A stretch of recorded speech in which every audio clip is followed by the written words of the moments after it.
Assalamualaikum warahmatullahi wabarakatuh. Perkenalkan, nama saya Ahmad Fauzi dari kelas manajemen 22A NPM 22411005. Di sini saya akan menjelaskan sedikit tentang materi kriteria penilaian investasi. Kriteria penilaian investasi mengacu pada faktor-faktor yang digunakan untuk mengevaluasi potensi keberhasilan atau keuntungan dari suatu investasi. Berikut adalah beberapa kriteria penilaian investasi yang umum digunakan.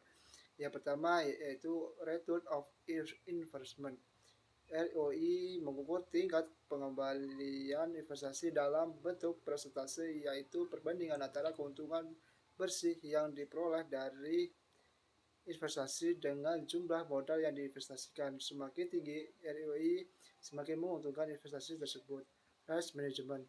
Evaluasi risiko yang terkait dengan investasi termasuk risiko keuangan, operasional, pasar, dan lainnya. Investasi yang memiliki risiko yang lebih rendah cenderung lebih disukai, tetapi risiko yang lebih tinggi seringkali berpotensi memberikan imbal hasil yang lebih besar.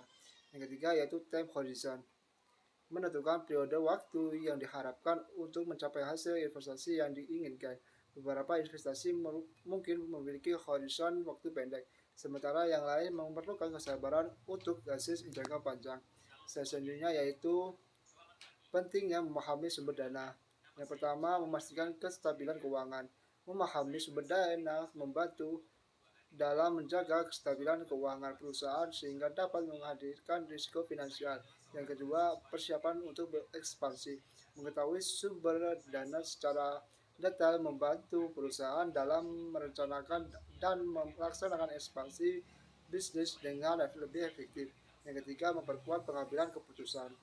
Dengan pemahaman yang baik tentang sumber dana, manajer dapat membuat keputusan investasi yang lebih baik untuk pertumbuhan perusahaan. Sumber dana internal. Yang pertama, laba ditahan. Keuntungan yang tidak dibagi kepada para pemegang saham untuk digunakan kembali dalam perusahaan. Penyusutan. Pengurangan nilai aset diakui sebagai biaya tanpa pengeluaran langsung. Penjualan aset. Mendapatkan dana dari penjualan aset yang tidak lagi diperlukan. Laba earnings yang dipertahankan. Yang pertama, definisi. Laba-laba earnings adalah keuntungan yang tidak dibagi kepada pemegang saham, tetapi diinvestasikan kembali ke dalam perusahaan. Yang kedua, keuntungan.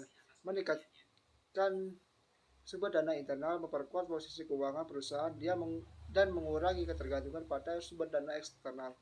Yang ketiga, penyesuaian. Perlu dilakukan penyesuaian terhadap pajak dan dividen agar laba-laba earnings dapat dikelola dengan efektif.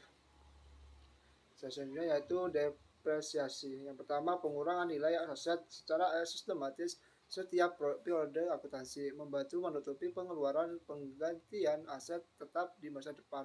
Yang ketiga, mengurangi keuntungan kena pajak dengan mengurangi pendapatan kena pajak.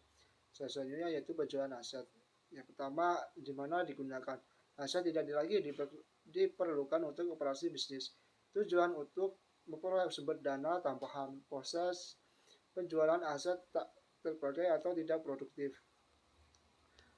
Sumber dana eksternal. Pendanaan ekuitas memperoleh dana dengan menjual saham perusahaan. Kapan investor yang dapat membantu pertumbuhan tanpa menimbulkan beban utang. Yang kedua, pendanaan utang. Mendapatkan dana melalui pinjaman yang dapat digunakan untuk investasi atau operasional perusahaan. Yang ketiga, hibah dan subsidi. Mendapatkan sumber dana dari pemerintah atau lembaga untuk mendukung proyek tertentu. Pendanaan ekuitas. Yang pertama, pendanaan dari pemegang saham meliputi penerbitan saham baru atau peningkatan modal yang sudah ada. Yang kedua, kepentingan pemegang saham mendapatkan hak suara dalam pengambilan keputusan perusahaan. Yang ketiga, action plan untuk pemegang saham meliputi pembagian dividen atau investasi kembali ke perusahaan. Pinjaman pembiayaan. Yang pertama, definisi pinjaman pembiayaan adalah sumber dana eksternal yang dibutuhkan perusahaan untuk mengembangkan bisnis atau proyek tertentu. Yang kedua, proses. Umumnya melibatkan kesepakatan bunga dan jangka waktu pembayaran yang harus dipatuhi oleh pemimpin. Yang ketiga, jenis. Dapat berupa pinjaman dari bank, obligasi korporasi, atau pinjaman dari lembaga keuangan lainnya. Sekian dari saya. Wassalamualaikum warahmatullahi wabarakatuh.